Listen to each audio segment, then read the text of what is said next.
Welcome everybody back to BVTV for the second sectional weekend preview brought to you by Greenline, our presenting partners for VBL4. The action continues this Friday and Saturday at Club Barham, where only 4 spots remain for finals weekend. Unlike last week's preview, I've opted for a guest with actual bowling ability. It's none other than BV's friend of the podcast, Matthew Flapper. Welcome, Tangles. Good to have you on. Sammy, good to be here, mate. Thank you for the invite. It should be good. We'll get stuck into it because there's plenty to unpack. Obviously, this weekend coming up and the weekend just gone. So, sectional weekend 1 review to start things off. We'll touch on Pool A dramatic finish. The top 3 sides separated by just 2 points. Tangles, I don't think many would have had Traralgon Lyrebirds on top of what was the section of death. You saw them up close and personal. How did they go about it?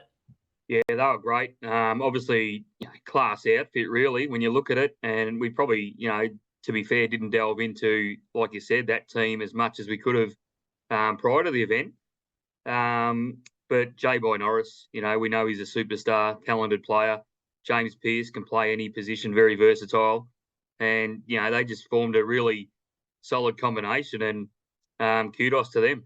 They're in the finals.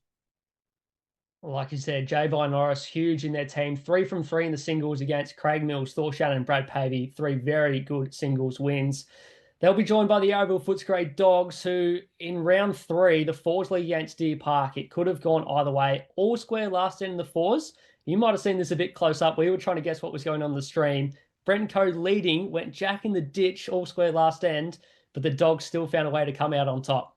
Yeah, he first bowl he gutsed it, and I think Deer Park went into celebration mode straight away. But the bowls followed the jack, and it's obviously bounced in the ditch and sort of still created about a 2.5 feet gap to draw the shot.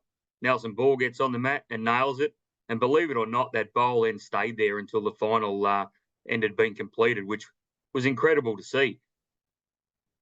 Yeah, especially with the form that we saw Cullen Litfin in over the weekend, not quite enough to get Deer Park through. So the VBL 1 and 3 winners are out and won't feature at finals weekend.